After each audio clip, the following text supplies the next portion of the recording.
Apabila kita menonton satu pertandingan sepak bola, maka lebih dahulu kita mesti pisahkan si pemain, mana yang masuk klub ini, mana pula yang masuk kumpulan ini. Menurut pemisahan yang diadakan oleh Engels, maka pada barisan idealisten, kita dapati penganjur terkemuka sekali seperti Plato, Hume, Berkeley yang berpuncak pada Hegel. Pada barisan materialis, kita dapati Heraklit, Demokrit dan Epikur, di masa Yunani, Diderot, Lamartine di masa revolusi Prancis yang berpuncak pada Marx Engels. Di antaranya itu didapati banyak ahli filsafat campur aduk skientis, setengah idealis setengah materialis. Biasanya musuh proletar, menerjemahkan dan mencemarkan, materialisme, itu sebagai ilmu yang berdasar atas daya upaya mencari kesenangan hidup tak terbatas, makan sampai muntah, minum sampai mabuk, kawin dan cerai sesukanya saja. Sedangkan idealisme itu diterjemahkan dan dijunjung tinggi sebagai satu ilmu berdasarkan kesucian yang paling tinggi, lebih memperhatikan berpikir daripada makan, dan kebudayaan yang sampai menjauhi kaum ibu seperti seorang santri, resi. Dalam keadaan yang benar, dalam kehidupan mereka, kita tidak sekali dua kali berjumpa dengan seorang yang memangku paham idealis berlaku sebaliknya dari persangkaan itu, sedangkan dalam kalangan materialis banyak kita dapati orang hidup dengan segala sederhana dan seperti suami dan bapak yang setia. Idealis dan materialis yang dijadikan Engels sebagai ukuran buat memisahkan para ahli filsafat dalam dua barisan, semata-mata berdasarkan atas sikap yang diambil si pemikir, ahli filsafat dalam persoalan yang sudah kita tuliskan lebih dahulu, yakni, mana yang pertama, primus, mana yang kedua. Benda atau pikiran, matter atau idea. Yang mengatakan pikiran lebih dahulu, itulah pengikut idealisme, itulah idealis. Yang mengatakan matter, benda, lebih dahulu, barulah datang pikiran, itulah yang mengikuti materialisme, itulah yang materialis. Hidup segala sederhana, atau mau segala lebih dengan tidak memerdulikan kesehatan diri sendiri, dan kebaikan buat masyarakat itu bergantung kepada watak masyarakat, dan pendidikan masing-masing orang. Dengan memakai pemisahan yang diadakan oleh Engels, filsafat menjadi persoalan yang mudah bagi kita. Dengan mengambil satu contoh, satu model saja, kita bisa ketahui seluk-beluknya perkara yang bersamaan dan bersangkuran. Dengan David Hume sebagai ahli filsafat idealis, kita bisa gambarkan semua ahli filsafat idealis dari Plato sampai Hegel. If I go into myself, jikalau saya masuki diri saya sendiri, kata Hume, maka saya jumpai bundles of conceptions, bergulung-gulung pengertian, bermacam-macam gambaran daripada benda. Kalau Hume hendak mengetahui apakah benda yang bernama buah jeruk itu umpamanya, maka yang ia insafi cuma rasanya yang manis itu, kulitnya yang licin itu, beratnya yang sepertiga atau seperempat kilo itu, warnanya yang hijau atau kuning itu, bunyinya yang nyaring itu atau lembek itu. Bunyi itu ada di telinga, dalam badan Hume, bukan pada jeruk, beratnya di tangan Hume, bukan pada jeruk, rupanya pada mata, rasanya di lidah atau di ujung jari Hume. Semua bunyi, rupa dan rasa itu dengan perantaraan saraf, nerve, berjalan ke pusat, ke senter, ke otak. Otak mencatat bunyi, rupa dan rasa tadi menjadi pengertian, conception, seperti pengertian merdu, kuning, berat, lezat, dan licin. Semua pengertian ini di dalam saya, kata Hume, bukan di luar saya. Jeruk itu sebagai benda, tak ada bagi saya.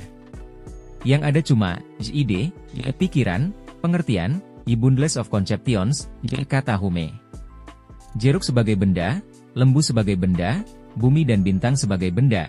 Ya, engkau, sebagai benda, tak ada buat saya. Yang ada cuma ide, pikiran, pengertian, gambaran dari jeruk, lembu, bumi, bintang, dan engkau. Engkau, kata Hume, cuma, ide, buat saya. Tetapi engkau buat Hume adalah saya buat Tuan Smith umpamanya, dan saya buat Hume, adalah engkau buat Smith. Jadi engkau cuma ide, cuma gambaran buat Hume itu mestinya juga gambaran buat Smith. Hume yang dipandang dari pihak Smith ialah engkau mestinya satu gambaran, satu ide saja. Tak ada Hume itu buat Smith sebagai orang, sebagai ahli filsafat. Yang ada cuma gambaran dalam otak Smith. Dengan begitu Hume yang membatalkan benda dan mengaku ide saja, membatalkan adanya dirinya sendiri, mengakui bahwa sebetulnya dia sendiri tak ada. Beginilah akibatnya yang konsekuensi dari idealisme. Dengan membatalkan adanya benda, ia membatalkan dirinya sendiri. Demikianlah David Hume dengan memisahkan ide dari benda, abstraktion dan menganggap ide yang pertama, dalam menentang benda sebagai dasar yang pertama, tewas dalam tentangannya, membatalkan adanya diri sendiri. Dengan begitu ia sebetulnya membatalkan filsafat idealisme itu. Sesudah Hume, boleh dibilang filsafat idealisme sudah mati, tetapi barang yang mati itu acap kali menjelma hidup kembali dengan memakai bentuk baru, seperti para orah dan pepatah tadi, sekarang pun masih ada bentuknya. Immanuel Kant, ahli filsafat Jerman kesohor itu, mengangkat naik kembali bendera Hume, tetapi tidak dengan konsekuensi Hume. Kant tidak berjalan terus jujur seperti Hume, tetapi maju mundur. Seperti kata Lenin, filsafat Kant tidak boleh dipakai buat berkelahi, bukan filsafat berkelahi. Menurut Kant, kita bisa ketahui dengan panca indera kita sesuatu benda, tetapi, Ding an sich, benda sendirinya, kita tidak bisa ketahui. Kalau sudah diketahui sesuatu barang dengan panca indera, apa juga lagi yang mesti kita ketahui tentang barang itu? Begitulah kaum materialis bertanya. Buat kaum materialis hal itu sudah cukup. Tetapi buat Kant itu belum cukup. Lata sepenuhnya memihak pada Hume dan bilang terus, bahwa benda itu buat dia tak ada, yang ada cuma gambaran dalam otaknya. Tetapi ia cari rumput buat sembunyi dengan memakai, Ding an sich, benda itu sendirinya. Jawab Engels dalam hal ini, pendek dan jitu. Kata Engels, dari hari ke sehari, Ding an sich, itu, sudah menjadi, Ding für uns. Benda yang sendirinya itu tidak diketahui, dari sehari ke sehari sudah menjadi, benda kita. Keterangan Engels tentang, Ding für uns, itu dulu banyak saya cari tapi tak berjumpa. Tetapi menurut pikiran saya, jawab Engels yang pendek ini mesti diterjemahkan seperti berikut. Perkakas yang dari tahun ke tahun, dari abad ke abad, bisa ditambah kepastiannya dan keakuratannya. Semua zat yang kita ketahui itu boleh kita padu satu sama lainnya. Kita pakai buat makanan dan kesehatan kita pakai kodratnya buat kehidupan dan kesenangan kita. Kaum penakluk memakai buat meluncurkan torpedo dan membom.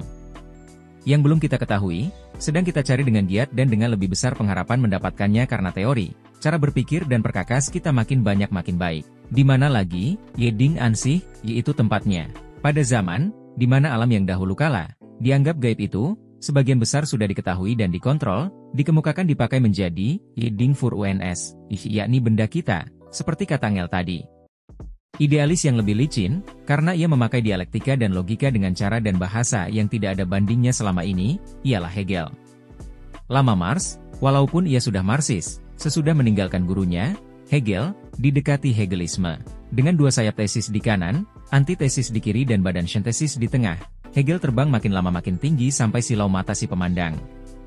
Buat Hegel, absolute idea, ialah, yang membikin benda, Realität. Die absolute Idee macht die Geschichte. Absolute Idea yang membikin sejarah, histori, dan membayang pada filsafat.